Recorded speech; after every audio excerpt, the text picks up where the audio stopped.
सहनाववतु सहनौ भुनक्तु सह वीर्यं करवावहै तेजस्विनावधीतमस्तु मा विद्विषावहै। ओम शांति शांति शांति हरिः ओम। गुरुभ्यो नमः। Dear friends, we are in the 9th Anuvaka of Taittiriya Upanishad. In the previous Anuvakas, we had seen how the pranava, that is Omkara, is very important. And Shankaracharya also explained at the end of the Bhashya that Omkara Purvam Pravrittanam Karmanam Phalavatvam Yasmat Tasmat Omkaram Brahma iti Upasita. So he explained to us that the Omkara should be contemplated upon as the Brahman, because when something is begun with the Omkara, that deed or any task taken upon, so that becomes fruitful. So therefore Pranava is very important. That's what he explained earlier. Now in the 9th Anuvaka, we understand the importance of Swadhyaya, Pravachana, Satya, Tapa, Dama. So all these are the basic values of life. And Shankaracharya, while connecting this particular section of Upanishad, says, Vijnanadeva apnoti swarajyam iti uktatvat shrauta smartanam karmanam anarthakyam praptam ityatah tan maprapat iti karmanam purushartham prati sadhanatva pradarshanartham iha upanyasaha. So he explains that earlier it was stated Vijnanadeva apnoti swarajyam. So it is actually the very pivotal theory of Upanishadic philosophy that Vijnanadeva swarajyam prapnoti. That means out of this particular self-experience only, that Swarajya can be interpreted in two ways. Swarajya means the kingdom of heaven, Swarga Rajya. But in another way also it can be interpreted like Swarajya, that is the kingdom of self. So it is experienced, the entire kingdom of self is experienced only after proper realization. So therefore importance is given to realization only. Then if it is stated so in the previous sections, then Shrauta smartanam karmanam anarthakyam praptam. The problem is that because of that kind of emphasis on self-realization, then the spiritual matter becoming prominent, the other rituals like Shrauta and Smarta, that means the traditional Shrauta rituals and the other rituals which are traditionally followed but on the basis of the Smriti. So thus we have two kinds of rituals here. One is based on Shruti, the other based on the Smriti. So we have two, Shrauta and Smarta. So in society also we have been observing this kind of performance of actions, that all the yajna like Agnishtoma, Vajapeya, Darshapurnamasa and that kind of all yaga are Shrauta. But there are other Vrata etc. They come under the Smarta. So there we have two kinds of karma. Under the name of religion, people have been following these karma. Now, if importance is given to self-realization, knowing the self, feeling the self, then what would happen to the performance of this karma? That is the problem. And the performance of that karma would become waste, useless. That is the problem. Anarthakyam praptam iti ataha. So therefore tan ma prapat. So the Vedic karma should not be become useless. Therefore tan ma prapat, that means the efficacy of this karma should be properly established. With that view only, karmanam purushartham prati sadhanatva pradarshanartham. So with a view to establish that all the karma, Shrauta, Smarta, these are also very important. Being in the body, we have to perform karma, and then only that karma will lead to our final goal of life. Thus, this particular section of the Upanishad tries to connect karma with our final goal. So what is the karma? It's actually the very force of the universe, that karma is an inevitable part of the universe. We cannot separate karma. Everything is moving in the universe and everybody is in action. So therefore action is inseparable part of the universe. That's why in Bhagavad Gita also Bhagavan says, Nahi kaschid kshanamapi jatu tishtatya karmakrit. Kopi kaschidapi kshanamapi akarmakrit nahi tishtati. That means nobody can sit idle without doing anything. That is impossible. So the karma will be going on, whether we want it or not, whether we directly indulge it or not, whether we knowingly perform it or not, but karma will be going on. And that's why it is very difficult to differentiate the various types of karma. Bhagavad Gita itself says, Karmanopi bodhavyancha akarmanaha vikarmanascha bodhavyam gahana karmano gatihi. So that's what the Gita says, that karma we have to understand, akarma we have to understand, vikarma also we have to understand, and this maintaining a balance between akarma and vikarma, properly doing karma, that is our duty assigned to us, we can transcend the limits of this universe. So this is actually the karma yoga intended in the Bhagavad Gita and other such texts also. So here due emphasis or importance should be given to the performance of karma also. With that view, this particular section is given here. What is the karma intended? 1. Ritancha swadhyaya pravachane satyancha swadhyaya pravachane tapascha swadhyaya pravachane damascha swadhyaya pravachane shamascha swadhyaya pravachane agnayascha swadhyaya pravachane agnihotrancha swadhyaya pravachane atithayascha swadhyaya pravachane manushamcha swadhyaya pravachane prajacha swadhyaya pravachane prajanascha swadhyaya pravachane prajatischa swadhyaya pravachane. 2. Satyamiti satyavacha radhitaraha tapaiti tapo nityah paurusishtihi swadhyaya pravachane eveti nako maudgalyaha tadhitapas tadhitapaha. This is the 9th Anuvaka. So here we understand various important values of our life, our society. These are to be maintained, these are to be followed. What are they? 1. Ritamcha swadhyaya pravachanecha. The beautiful message that this part of Upanishad tries to give to us is Ritamcha swadhyaya pravachanecha. Ritam is the very position, the very nature of the entire universe. The way it is posited, the way it is established, the way it is presented, it is actually the very design of the universe. And the universe being in its own form and nature is called its Rita. And feeling that, enjoying, experiencing that particular design and putting that in words is Pravachana. So 2 things are important here, Ritam and Satya Pravachana. So Ritam is the very nature of the things, and when one realizes that and puts that in words, it becomes Satya. So 2 things are there, Ritam cha. So when it comes to the very essence of all the beings in the world, we have to understand that while doing that also, while practicing Rita also, we have to attach Swadhyaya Pravachanecha. These 2 things must not be abandoned anytime. What are the 2? Swadhyaya and Pravachana. Swadhyaya, so earlier also we had seen the meaning of the word Swadhyaya, Swa Adhi Aya. So if you dissolve this particular word in 3 parts, we find there Swa Adhi Aya. That means Swa, that is self, Adhi inside, Aya go.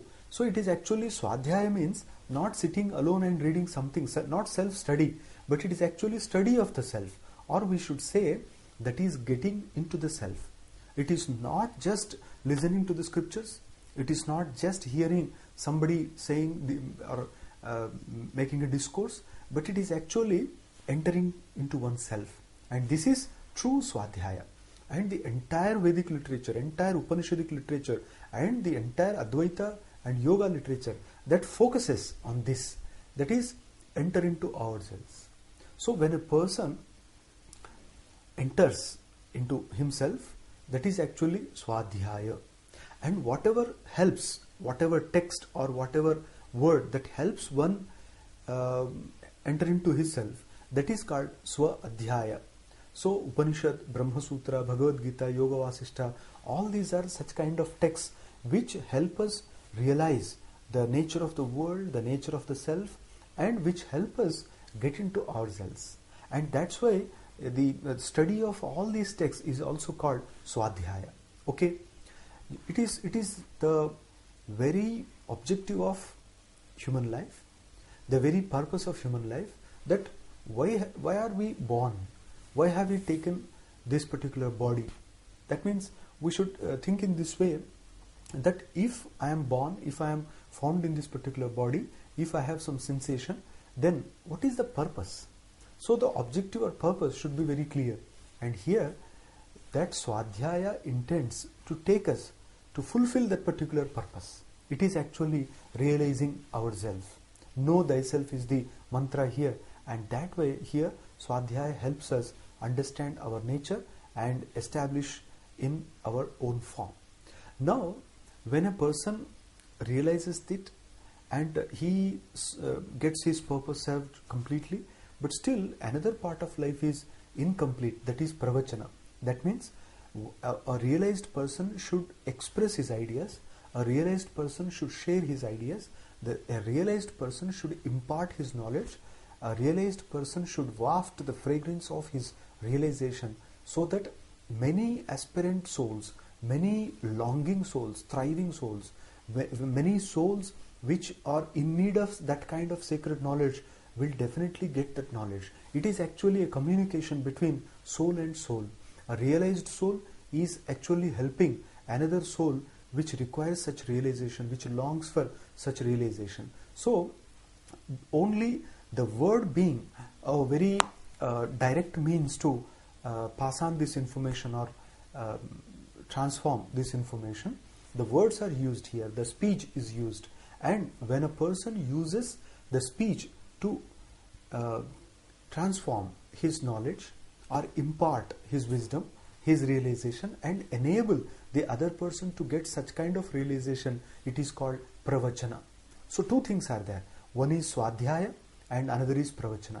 Swadhyaya is exactly what I experience when I am alone, and even in the society also, when I look into the things of the universe, when I look around, when I try to understand the nature of the things. So all the time Swadhyaya will be there, because the way I look at the universe, the way I respond to the universe, the way I get the impressions of the universe, all this should merge into Swadhyaya. Because if self is not made the pivot of all these experiences, then all these experiences will naturally carry us away from our goal, the spiritual goal. Therefore, there is every chance of slipping from the right path, faltering in the right path, fumbling. Therefore, we have to be very cautious here. That's why whatever we do, when we are in the society, we should be very alert to be Swadhyaya, Swadhyaya. That means when we look at something, when we hear something, when we smell something, when we talk something, when we make all the daily transactions also, we must understand and we must be firm in the conviction that there is Swa, that is the self, and that Swa Adhyaya. So everything, all experiences, all emotions, all knowledge, that merges in that, because it is the source of all experiences. That is the Swadhyaya, and this is personal experience of the reality. Well, but when this personal experience of reality is shared with others, when it is, as I told before, when it is imparted to the deserving right person, it is called pravachana. So both are there, Swadhyaya and pravachana. Apart from these two, I don't think there is another important thing in our life, but still many things we attribute values, and thus we weave our own web of illusion, and there we try to get some pseudo enjoyment, and this is actually the pathetic condition of our human life. But in the evolution process, we understand that the jiva is getting several births only in the course of his spiritual evolution, and thus this particular life is a very golden chance to every human being to realize the potentiality, to realize the divine part within him, and thus becoming complete, full, content. So that is the objective, and this life is a means to that, and that experience is possible only with these two. One is Swadhyaya and other Pravachana. So how to get this kind of self-realization? That is with the help of such kind of texts like Upanishads, Bhagavad Gita, Brahma Sutra, the Viveka Chudamani, Shatashloki, Panchadashi, Yoga Vasishtha. Many more are there, and we should evaluate the text. We should estimate the text, saying whether that particular text gives me that kind of contentness, whether knowing that particular text gives me that satisfaction or it agitates my mind. We have to decide that whatever agitates my mind, whatever makes me totally external, whatever makes me restless is to be shunned away. And all the texts I have named now, these help us get into ourselves and understand the nature of self and the universe outside. Therefore, it is actually Swadhyaya. Not only this, we under the name of this Swadhyaya, we can approach true teachers who have the spiritual experience and who are able to communicate that with others. So that kind of teachers, when approached, they naturally impart this knowledge, and listening to that kind of teachers is also Swadhyaya. So Swadhyaya can be in solitude, just meditating on the nature of self or reading the sacred texts, and outsidely, when we approach a good teacher, right teacher, and listen to his words, it is also Swadhyaya. And the other thing, when we are content, when we are assured, convinced that we have got the realization, then we should understand our responsibility of imparting this knowledge to other craving souls. So this is called Pravachana.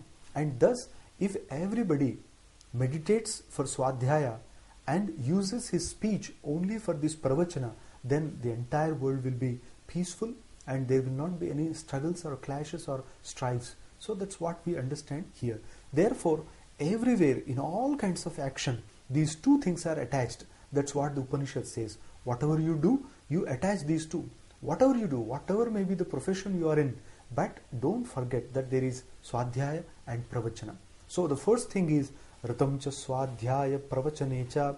When we are talking about the true essential nature of this entire universe, we should not forget two things. One is Swadhyaya, other is Pravachana. This is actually the efficient tool in spiritual evolution.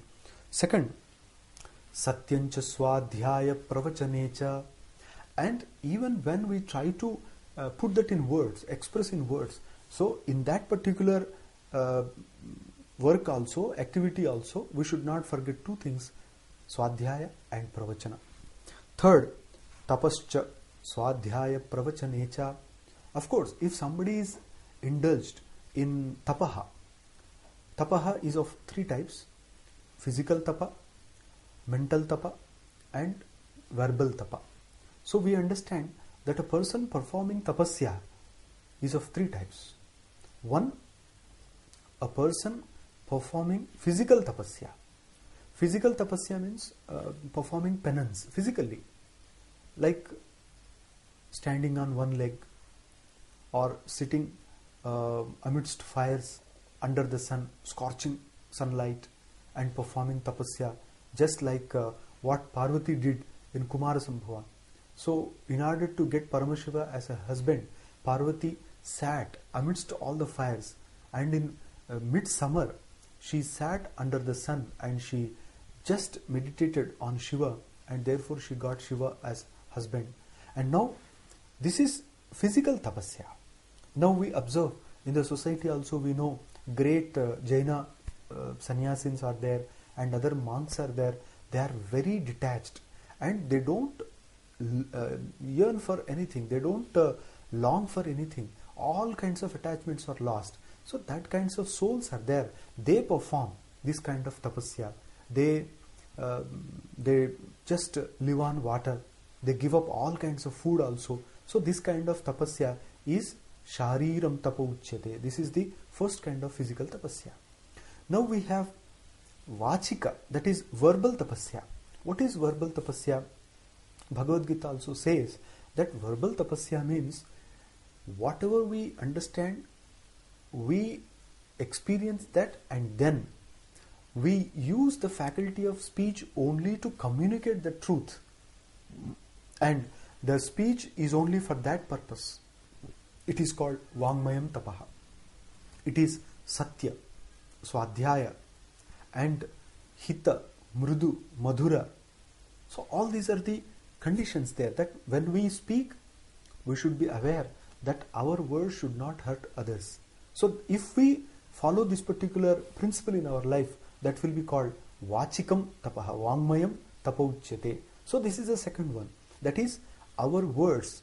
That means the great strength the nature or Ishvara has given to us, that is speech, the ability to talk, the ability to communicate to others. So that should be properly used, not unnecessarily. So using this particular speech only for spiritual matters, only to educate others, only to enlighten others, only to get enlightened, and only to bring peace among several people. So this is called Vangmaya Tapa. And third is Manasika Tapa. What is that kind of penance, that mental penance? It is nothing but offering ourselves, surrendering ourselves to the great cosmic reality, that cosmic energy which is throbbing throughout the universe, which is trying to express itself in many ways. So that energy, that power, it is called Ishvara. And surrendering ourselves in all means, by all means, in all ways, surrendering ourselves to that, it is called Manasam Tapaha. It is not physical, it is not just verbal, that I tell somebody that, oh, I am a great devotee of the Lord, I surrender myself to Him, I prostrate before the Lord, and if I show that to other people, see how great I am a devotee, etc. So that is not tapasya.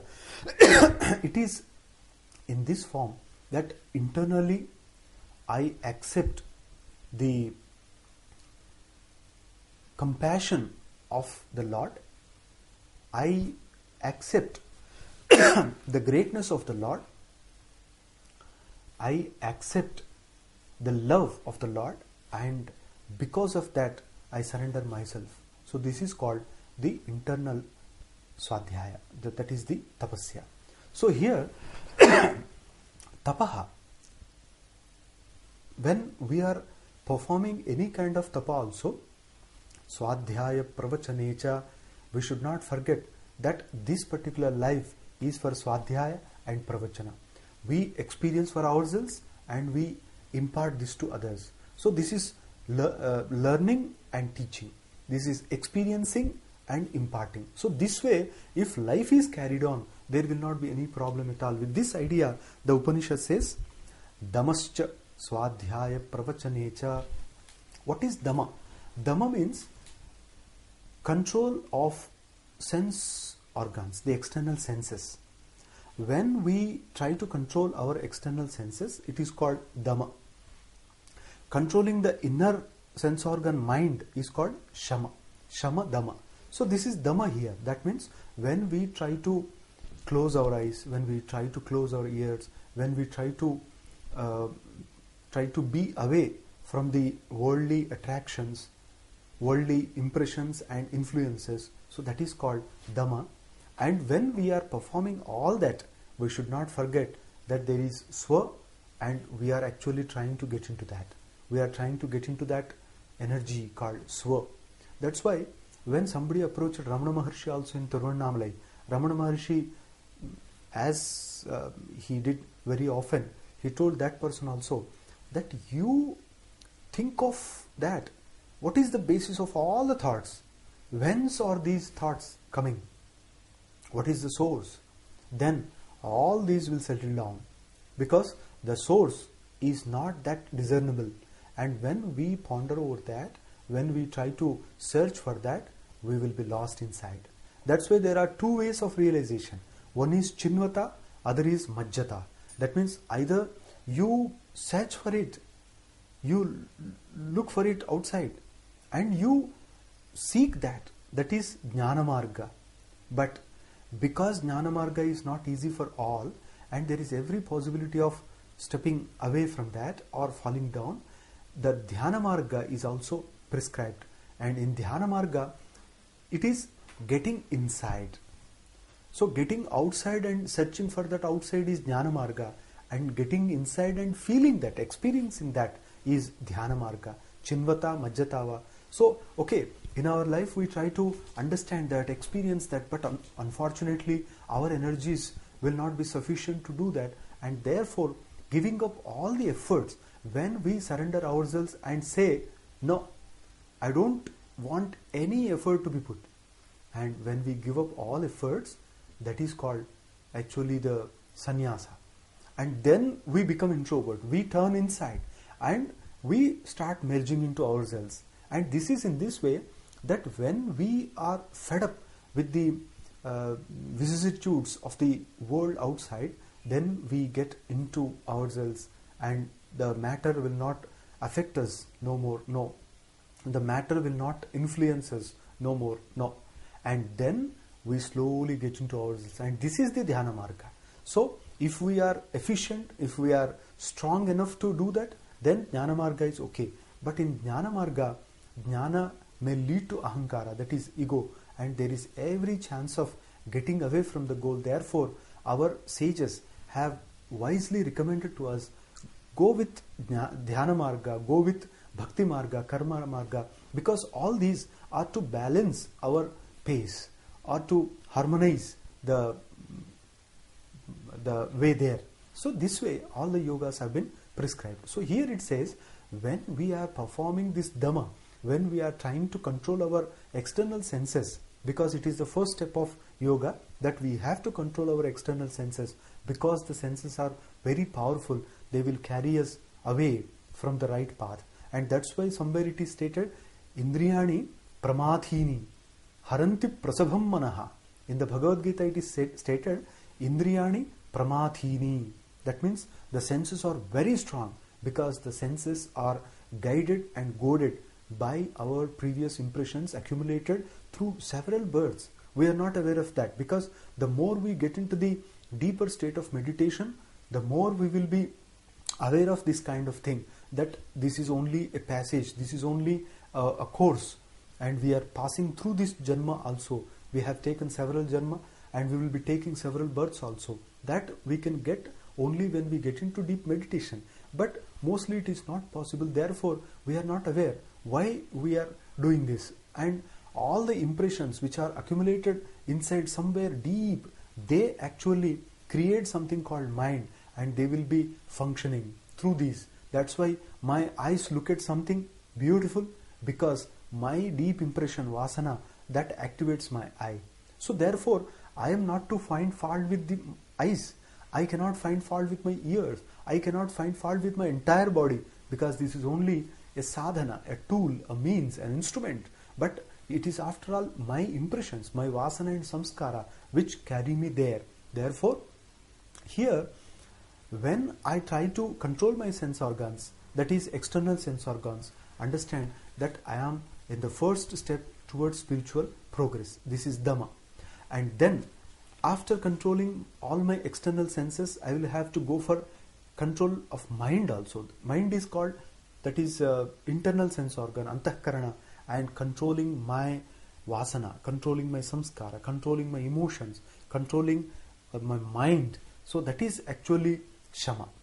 And shamascha, when I am practicing that shama also, I should be aware, swadhyaya pravachanecha, that the ultimate motive of human life, two, swadhyaya and pravachana. Whatever I do, I should not forget that. Agnayascha swadhyaya pravachanecha. So in the Vedic tradition, the Vedic Pandits have been performing the Vedic rituals, all that, and there are so many Agnihotri, and they have to kindle the sacred fire, and they have to carry it lifelong, and those are called Niratangnihotri, Nityagnihotri. So that kind of scholars and true Vedic Pandits are there. But when they are worshipping the fire, Garhapatyagni, Ahavniyagni, Dakshinatyagni, so any kind of fire, when they are worshipping, they are following lifelong Agnihotra, still they have to remember Swadhyaya Pravachanecha, because Ramana Maharshi said, it is after all the I that controls everything. Vivekananda also somewhere says in his Raja Yoga that this prana, this I, which actually controls the entire universe, but people are unaware of that, and people become a slave of the matter. But he roared like a lion. He said, no, you are not the slaves of matter. Matter is your slave. So that kind of realization should take place in us. And here it says, therefore, that Agnayascha Swadhyaya Pravachanecha, when these learned traditional Vedic Pandits also worship the fire, they have to, the domestic fire is there, ritual fire there, but whatever fire it may be, when they are worshipping that fire, they should not forget that they have Swadhyaya and Pravachana. But unfortunately, in history we find that some such great scholars also had fallen victims to the ignorance. They had fallen prey to the ignorance, and therefore they could not understand the importance of Swadhyaya and Pravachana. They clinged rather to this only Agni, Nitya, Karma and Karmata they became. But unfortunately they could not realize the importance of Swadhyaya and Pravachana. We understand from history that when Jnaneshwara Maharaj in Maharashtra was propagating the bhakti, all that, there were other Karmata Brahmins in Nashik and other places. So they reprimanded this boy. They scolded some people, they warned, and several kinds of atrocities they took place there. And Jnaneshwar Maharaj was propagating the Swadhyaya, Pravachana, but these people were Karmata. So there was always a clash between these two. In Skanda Purana we come across a story when Daksha Prajapati performs a sacrifice and does not invite Mahadeva there. Mahadeva comes down and he beheads that Daksha, and he settles it down. We understand from this story, but it is a symbol of what happened then. It was a clash between the karma and jnana, because the karmata, Daksha Prajapati was only a karma. That means he gave importance to the performance of karma only, and he said, no other Mahadeva is required. Whatever I do, this karma will produce Apurva, etc. Exactly in the same sense the Mimamsaka say. So he also practiced that. He was a very thorough, staunch Mimamsaka, and he did not invite Mahadeva to the sacrifice. That means the first offer should be given to the Lord, Ishvara, and he did not give that, and he had to receive the negative fruit of that, and he was beheaded. Later on he was given the head of a goat also. This is a story, but through this story we understand the clash between the karma and jnana. And here also it says, whatever you do, okay, you are a karmata, you perform karma, but still don't forget that this life is a golden opportunity for Swadhyaya and Pravachana. This is the essence of that. Agnihotrancha Swadhyaya Pravachanecha. Not only this performance of all the karma, but Agnihotram.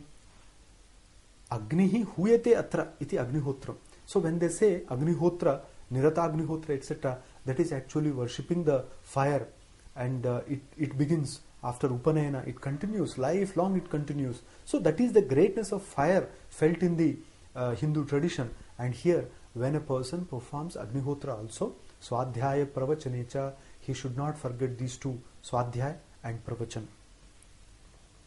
Atithayascha Swadhyaya Pravachanecha. And this is a very important value that the Hindu tradition has given to the world. Atithi Devo Bhava. This is an excellent value, that when somebody is knocking door, when somebody is expecting something from you, when somebody has called upon you, you please receive him. You offer hospitality and you enjoy sharing with others. Actually, only in this Atithi Satkara we understand the beauty of this life. We understand the enjoyment, true enjoyment there, that we are sharing whatever we have with others who are in need. And of course, there should not be any caste, creed, religion, nothing. It should be a vow that we have to share with others. That's why Ishavasya Upanishad also says in the very beginning itself that Tena tyaktena bhunjithaha magridha kasya siddhanam. Magridha kasya siddhanam. It says Tena tyaktena bhunjithaha. You please share your property with others.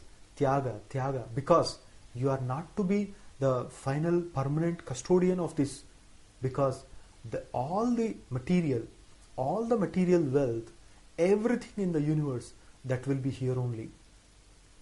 I will leave this body, I will die, but the things will be here.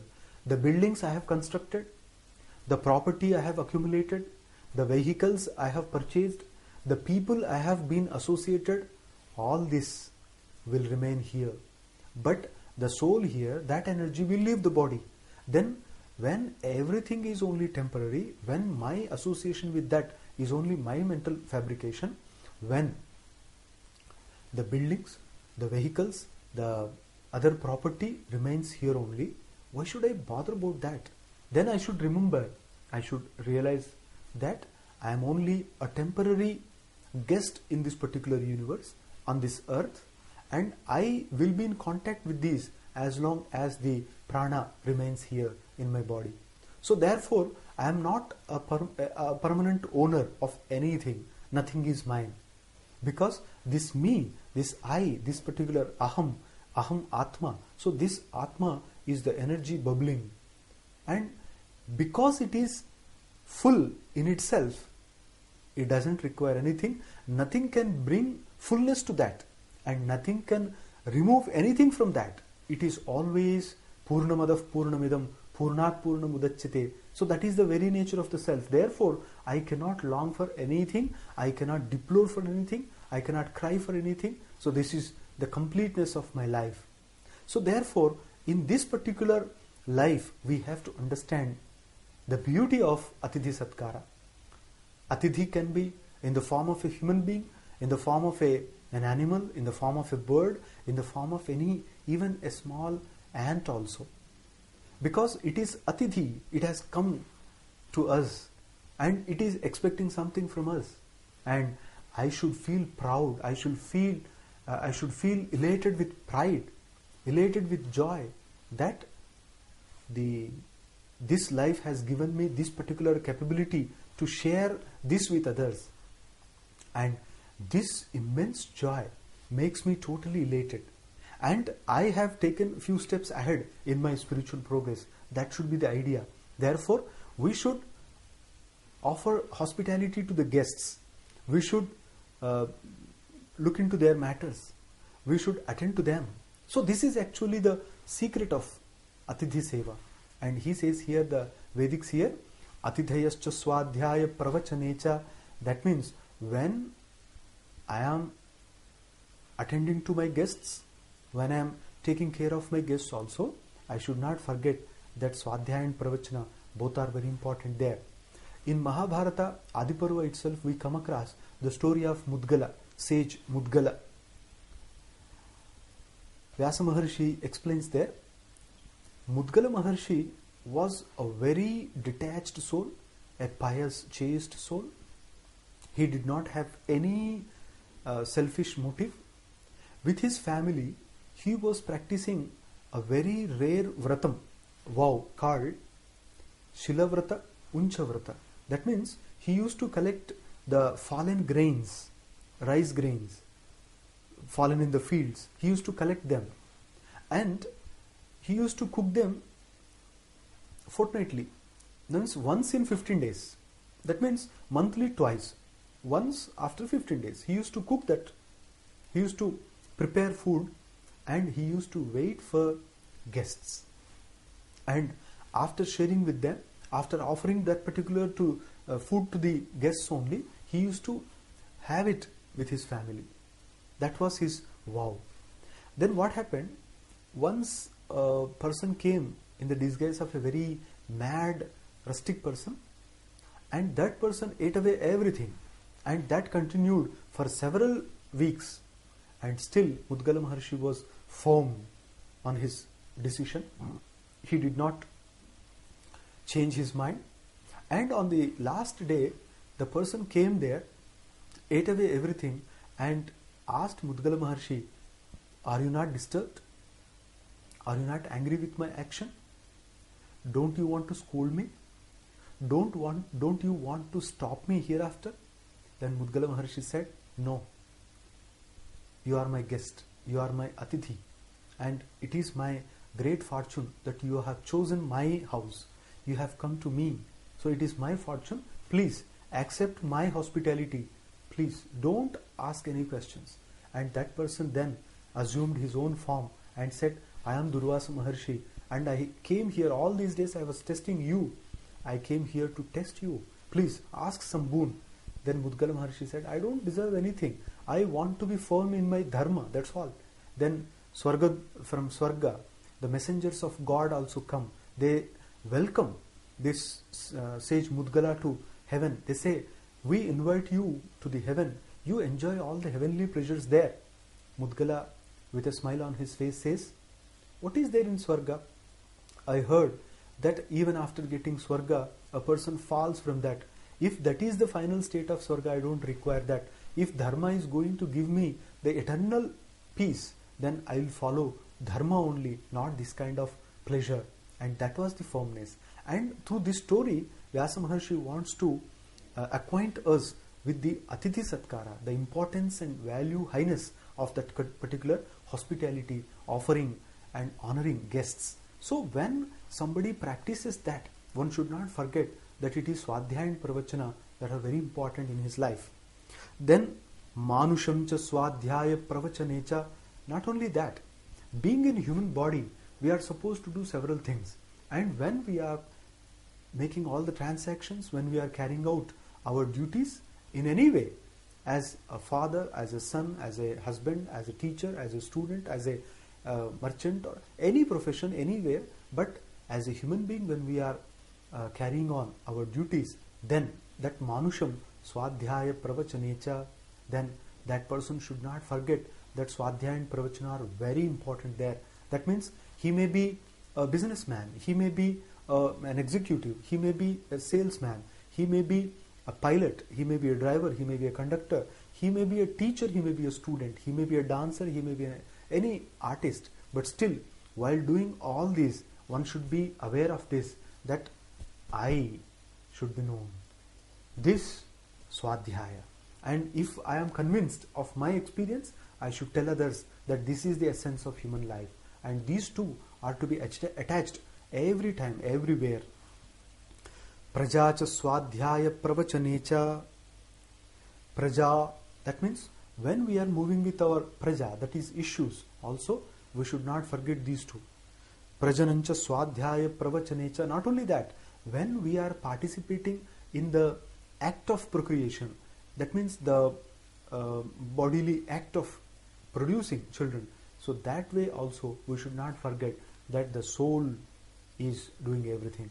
So this is actually Swadhyaya and Pravachana, they are there, and it is through body that everything is done. The purpose is different. So that way Prajananam, everywhere Swadhyaya Pravachana should be there. Not only that, Prajatischa Swadhyaya Pravachanecha. And when the children also get married and they also continue the offspring, when that family is continued, there also, when I get grandchildren, I should not forget Swadhyaya and Pravachana. That means I should not be carried away by all these things, and in the mirage of this life, if I forget my own nature, if I forget Swadhyaya, if I forget Pravachana, then this life will be wasted entirely. Therefore, we should always pray to the Lord that please give me that kind of life where I will be always associated with good people, that Suhrud Goshti, Sat Goshti, Sat Sannidhi. So that's very important, because in being in the association of these people only, we will be having the experience of Swadhyaya and the beauty of Pravachana also. All this we can understand only when we are amongst such people. But nowadays it's very difficult to find them, but still we are not lost. we still have hopes in the form of the books. Luckily, we have books with us, and each book is a teacher, and through that book we are actually trying to understand the heart of a sage, and this way also we can be in Suhrud Goshti, Satsangati, Sannidhi. So all this is possible there. And while our children, grandchildren are continuing the family also, even when we become very old, when the body becomes feeble, when we realize the body sans teeth, sans eyes, sans everything, as Shakespeare says, even in that particular moment, I should not forget that it is Swadhyaya. I should be intent upon my very nature, and I should experience that. I should be firmly established in that. We remember here the story of Ramana Maharshi when he was operated upon 3 times on his elbow. He did not forget his own self. All the time, without anesthesia also, when he was operated upon, when some cancerous thing happened there, he was all the time same, unperturbed, unchanged, and the same pure self. That was divinity, and that was the real experience of Advaita. And that's why we say that Ramana Maharshi is the very embodiment of Advaita. Whatever the texts say about Advaita experience, the very formation of that Advaita is Ramana Maharshi, and he had shown. The same example we can find in the life of Ramakrishna Paramahamsa also, because he too was suffering from some kind of ailment, but still experiencing that kind of excruciating pain also. Ramana Maharshi, Ramakrishna Paramahamsa, they continued the pravachana, and they tried to experience the glory of self, and because of that only they could endure all kind of pain. They did not lament, they did not cry, they did not long for anything also. So that kind of a pure life we can find. Take for example life of Yogananda Paramahamsa. Paramahamsa Yogananda, even after death, some 20-21 days, the smile was same on his face. On the dead body also the smile was same, undisturbed, and that pure flower-like smile was wafting the greatness of spiritual experience to all of us. The entire world was experiencing that. And this is exactly the Swadhyaya Pravachana greatness. And while doing all these things, we should not forget these two, Swadhyaya and Pravachana. Then we come to the other part of that. What is more important here? Is it Tapasya? Is it Satya? Is it Swadhyaya Pravachana? Because there are diverse opinions. Somebody says Satyam is important, some other person says Tapaha is important. So what is important? This particular section of Upanishad tells us Satyamiti Satyavacha Rathitaraha. Rathitaraha. Radhitara. So that is the base word, and person who is born in that particular family is called Radhitara, name of a sage. He was Satyavacha. That means Satyam Vachaha Yasya Saha. That means always speaking truth, never telling lies. So that kind of Satyavacha, one Radhitara was there. He was born in Radhitara family, and he was Satyavacha. He was true to his name, that he lived for that. And he said Satyam. Throughout life he maintained that, he followed that, he preached that. And preaching is different, practicing is different. And he preached and practiced like Gautam Buddha, like Shankaracharya, like Mahatma Gandhi. So he also practiced that, and he said Satyam, the essence of life, the entire thing of life is only Satyam. That's why Mahatma Gandhi also said Satyameva Daivam. Truth is God. First he had the opinion that God is truth, but afterwards he forgot about God. He said, no, you don't bother about God. You bother about truth, your sincerity. And therefore he changed that. He said, truth is God, not God is truth. And he lived for that. And here we find another name, that is Satyavacha. So he held Satyam at the high level and said, Satyam should be the essence of our life. We should live for that. But other sages were there. Tapayiti, tapo nityaha. Paurushishtihi. Paurushishti, born in that family.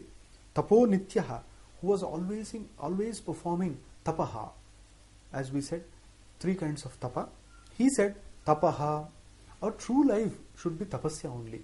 In our society also we find that some very venerable, very respectable Jaina saints, they perform tapaha. And for that they are very well known, and they endure great pain also, and they are very strict about their discipline. Now that is called tapaha. And some other persons are there, they are very honest, they are very true to themselves, and they are called satya. So two kinds of people are there in our society. Somebody will be practicing satya and somebody will be attaching importance to tapaha.